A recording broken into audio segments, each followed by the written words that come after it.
Take a look at this timeline. It stretches from the creation of the very first video game in 1958 all the way up to right now. This line is how long Zelda has been around. Pretty major, right? Especially when you compare it to how long I've been around. This year, gaming turned 58, I turned 26, and Zelda turned 40. Over the years, the influence of Zelda on the gaming world has become something of a meme.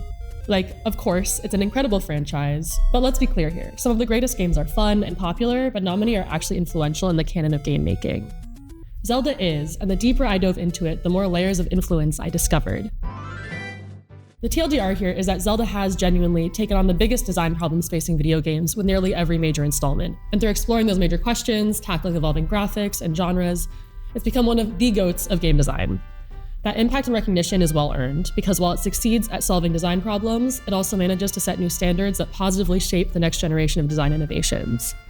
Without Link, Zelda, Ganon, and friends, we might not have The Binding of Isaac, or Symphony of the Night, or Outer Wilds, or even Dark Souls, and by extension, the entire Souls-like genre. So, to honor my elders for her 40th birthday, we're going to unpack how several major entries in the Zelda franchise unlocked new ways for designers to think about making games and for players to think about playing them. And to do that, we need to head back to where it all began. In 1986, players were used to classic beat-em-ups and platformers, so characters moved horizontally across the screen, they killed stuff, sometimes they jumped. It was a quarter-munching model of arcade games, and most companies didn't want to mess with a winning formula. But then along came Nintendo designer and beloved earth-shattering genius Shigeru Miyamoto, who wanted to do something different. He envisioned a game based on his favorite childhood activity, exploring the woods, caves, and fields behind his house and discovering unexpected delights at every turn. An interactive world of endless possibilities, filled to the brim with curiosity and wonder, amplified through the magic of gaming. To create that feeling in-game, he would have to dive headfirst into uncharted design waters. Prior games that wanted players to explore and discover did exist, of course, so titles like Ultima, Adventure, and Hydlide, very important contributions that did have open worlds, but they consisted of many dead ends and paths to nowhere. There generally wasn't much of a reason to leave this critical path, which reduced these so-called open worlds to linear quests. These games were missing a key ingredient, curiosity. And Miyamoto saw that, so instead of building a maze filled with dead ends, he and his designers created a game built from a series of interconnected paths that almost always rewarded player curiosity. You don't look at a screen like this and ask, "Where do I go?" You say, "What's over there?"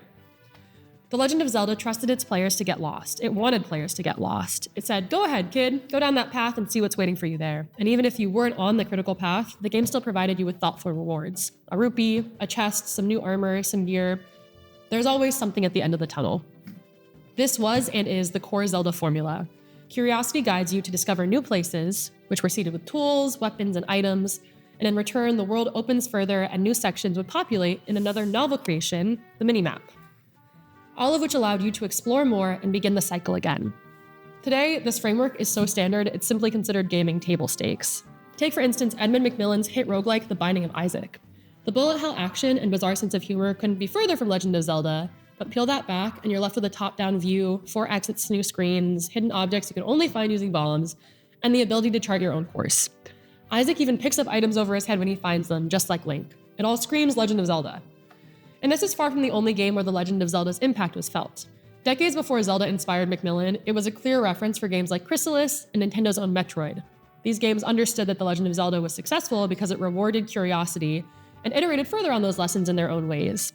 We're going to come back to Metroidvanias in a minute, but before we do, with its very first release, Zelda created a design framework of curiosity-driven exploration that was so powerful, it became ubiquitous.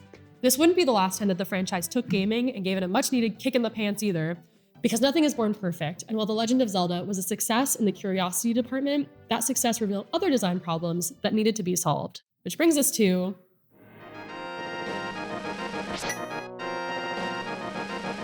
in The Legend of Zelda, the world was open, but it wasn't very readable, which got pretty confusing. A lot of players struggled to figure out how to progress because if every wall looks the exact same, it can be hard to tell which specific ones you can actually bomb. Players needed a system of checks and balances that would keep them on the right track and off the wrong one. Or, in game design parlance, locks and keys. Because it turned out that giving players freedom was actually relatively easy, but giving them freedom without creating choice paralysis, not so much. Games were learning what philosophers had known for ages, that agency is really complicated, and they dealt with that problem in a variety of ways. As games followed the Legend of Zelda's lead and gave players more choice, more solutions to puzzles, more places to go, it got easier for players to become lost and overwhelmed. When every screen provides 4 distinct paths, how do you know which one to choose? The options used to be guess and check, buy a strategy guide, or call Nintendo Power on their actual physical hotline. Thank God we don't have to do that anymore. Though I will admit that I did use the IGN walkthrough for Vanda Boris in Breath of the Wild. In my defense, I kept dying in phase 1. It was very hard. Largely that problem was solved thanks to A Link to the Past, which realized that players don't need to be pointed in the right path as much as shoved away from the wrong one. They need to be shown locks and told to find the key somewhere out there. For example, throughout the game, you'll encounter large rocks that block your path. In the Desert Palace, you find the Power Glove, and suddenly you can move those rocks out of the way. So you start going back through the world, revisiting those blocked off areas that you encountered earlier, moving chunks of stone, and opening up the world little by little. The pattern was born. You bounce off an obstacle, you go away venturing into the world, you find the solution, and then when you come back, you can easily get past that obstacle and progress. In the process, the game has successfully forced you to explore another area and pointed you at the next one. Once again, I'll say it, this lock and key style is utterly ubiquitous now, and it has been polished to a shine since. But even the designers who perfected it still point to A Link to the Past as a pivotal reference in game design history, because it truly was. The game had a near immediate impact on the design grammar of titles like Secret of Mana and Alundra, and a long-term impact on the entire Metroidvania genre. I promised we'd come back. Here she is. Koji Igarashi, the designer of Castlevania Symphony of the Night, is widely regarded as the father of Metroidvanias. He's spoken openly about drawing inspiration from Link to the Past. He's even said that in making Symphony of the Night, he was actually just trying to create side-scrolling Zelda, with Symphony taking more cues from that lock and key approach than from Metroid itself.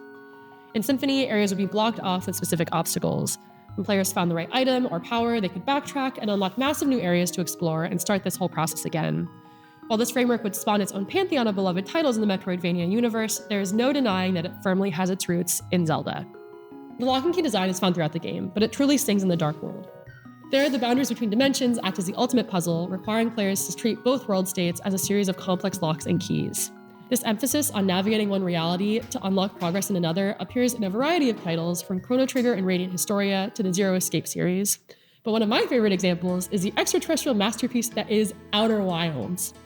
While Outer Wilds famously borrows from the time loop mechanics of Majora's Mask, its dense, secret-filled exploration of the Nomai ruins takes many cues from Link to the Past.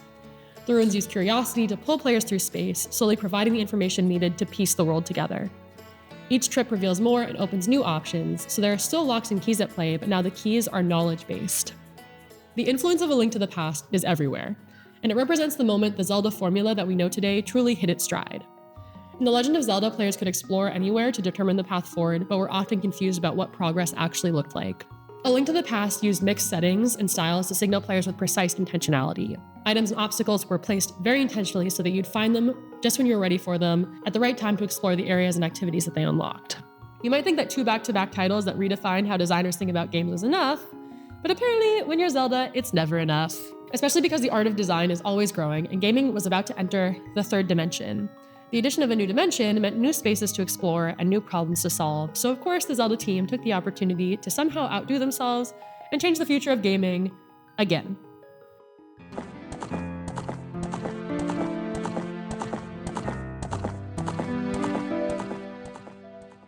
The emergence of 3D graphics changed everything. The top-down perspective of early Zelda titles and the side-scrolling layout of Mario and Metroid were falling out of style. In the late 90s, players wanted to be in immersive environments where they could actually look around, and they wanted to fight bad guys in those 3D spaces too, which meant that in addition to juggling movement and cameras, players also had to track enemies, dodge, and close or create distances, which was all a lot more compared to what previous generations of games were asked to do. Now designers were challenged to bring those new dynamics to life, and they did try. Resident Evil locked the camera and gave the player tank controls. It was effective at making the game more terrifying, largely because the tension of a zombie chase is somehow elevated when you're fighting against the game's control scheme itself. Mega Man Legends brought us panning with shoulder buttons, which basically turned your CRT into a motion sickness generator. Now you could lock onto enemies, but the system was clunky and it limited player movement so much that it often was more of an obstacle than an assistant. Don't get me wrong, both of those games were cracked, but the combat felt inorganic, staged, and most of all either way too slow or way too hectic. They had to give players tools to navigate 3D environments and encounters with enemies in 3D space, which was a lot to handle, and teams around the world were really struggling to get it right. So let's talk about how Nintendo changed everything about game design. Let's talk about Z-targeting. Z-targeting shifted the entire world to focus on a single enemy. The camera would hone in on them, and Link would stop bounding around and start moving in relation to his target. This let players turn combat from hectic, clunky mob management into a series of one-on-one showdowns, because the game not only recontextualized how Link's controlled based on which enemy he's targeting, but also shaped combat choreography around it. Imagine Jackie Chan fighting off criminals in Super Cop. The film directors had the bad guys come at Jackie one or two at a time, so he could always do his kung fu and set up his next move. They built Ocarina the same way. When Link battles two Stalfos, you lock onto one, and then the system staggers their attacks so you have a window to shift targets and react appropriately. Fights were frantic, but they were also fair, and most critically, fun. This system turned you into an action hero juggling multiple threats, which is exactly the feeling you want players to have in a title like Ocarina, and exactly what titles before it were struggling to pull off. Players loved Z-targeting, and game designers took notice, almost as when they said, hey, we should do that.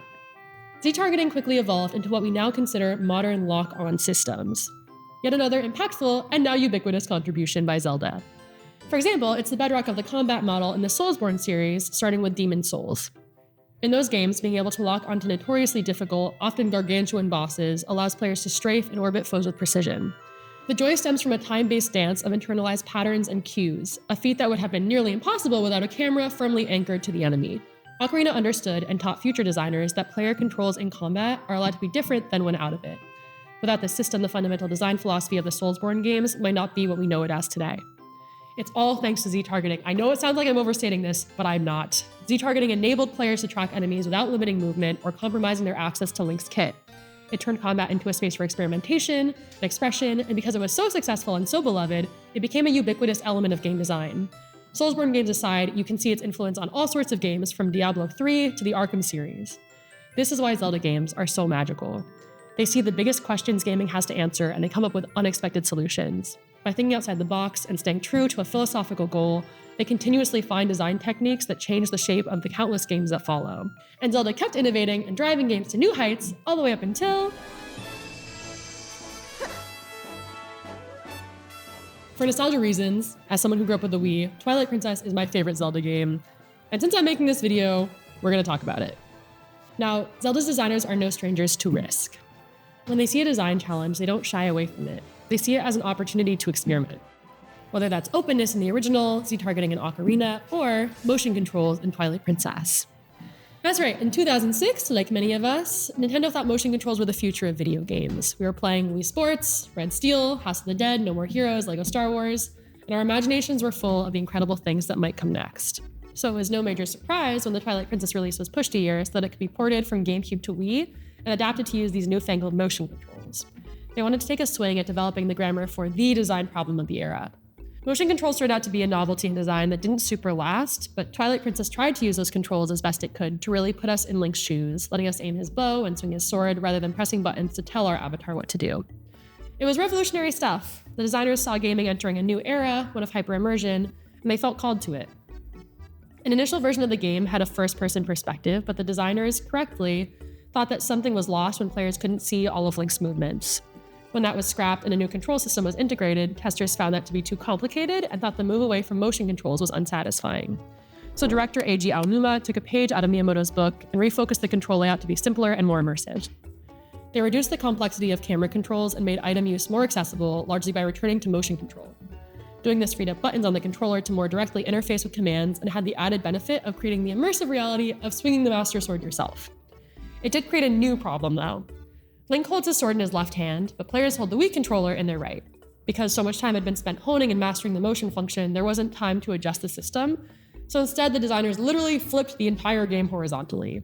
This put the sword in Link's right hand, giving the player a one-to-one relation with their avatar, and while they had to quickly rewrite the game to turn uses of east to west and left to right, they were able to produce a new kind of Zelda game with a brand new feeling. While the game didn't redefine game design the way other Zelda releases did, people sometimes forget that Twilight Princess won numerous Game of the Year awards and was considered by many to be among the greatest Zelda games ever made. Myself included. It just didn't have the same lasting impact on design as A Link to the Past or Ocarina of Time. Twilight Princess's influence faded not because the game itself wasn't good or because it wasn't pushing the envelope. It faded because the design space it was playing with was never going to be integrated into future games, and it was adapted too fast to align with it. But I still love it. Because they tried! That's what makes Twilight Princess so cool. They tried to create a game that redefined gaming by taking a new technology to new heights, and in many ways they succeeded. Rest assured though, if motion control had taken hold of gaming, we'd still be talking about Twilight Princess the way we talk about Ocarina.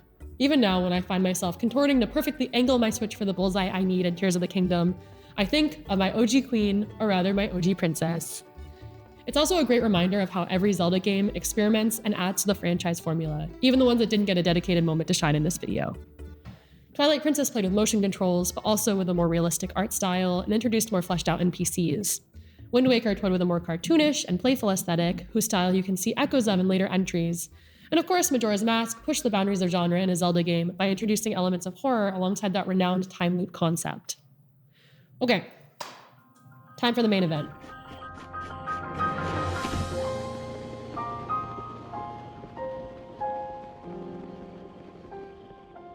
Breath of the Wild was Nintendo's answer to the modern open-world game. It did so much correctly. Unlike so many open-world games that came before, the game was a pure expression of trust in the player. So once the tutorial is complete, you could go anywhere, you could climb anything, you could even head straight to the final dungeon. It was extremely refreshing in a genre that had started to feel a little bit stagnant. Now look, I love open-world games, but there's a design convention that rubs me the wrong way. It's all over Assassin's Creed, Skyrim, Horizon Zero Dawn. These games start with a tutorial and story, but then basically drop you off in a big map with a literal checklist, so there's not much room for experimentation.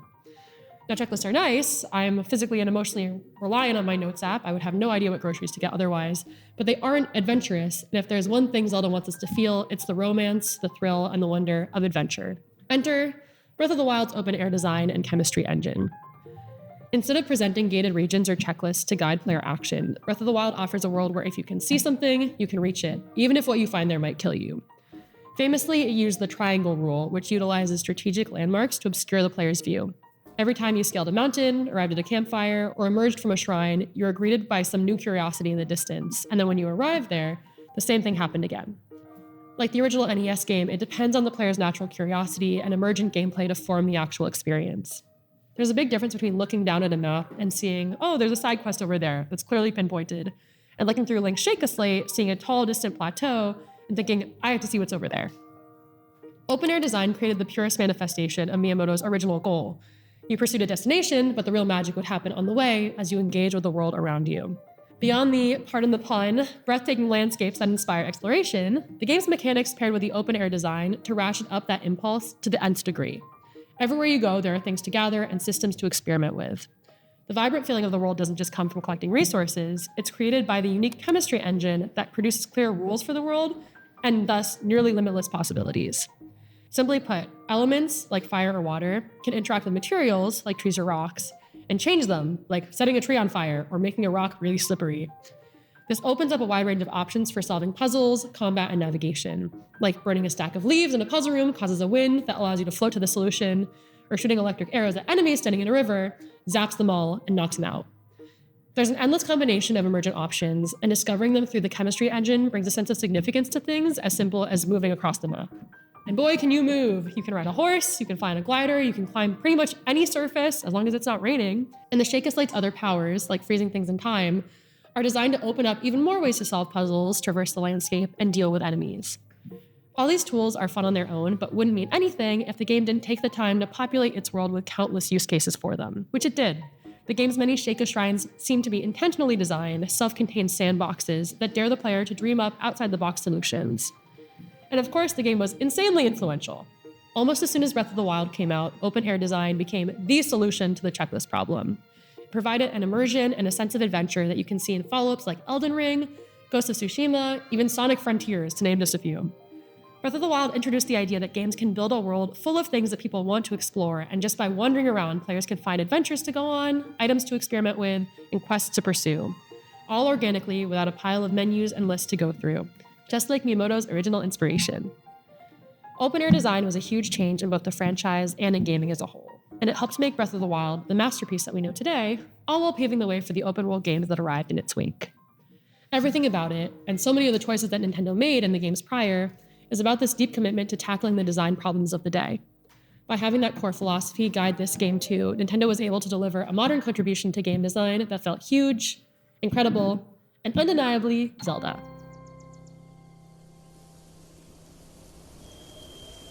For me, over these 26 years, I think I always knew there was magic in Z targeting, motion controls, and the nightmares I had from Majora's Mask and the incredible chemistry engine of Breath of the Wild. But after doing this deep dive, I realized just how far-reaching and impactful the influence of every single Zelda game has been to the larger conversations in game design happening at the time. Like I said before, yes, the Zelda hype has become a meme, but that doesn't mean it's not for a good reason.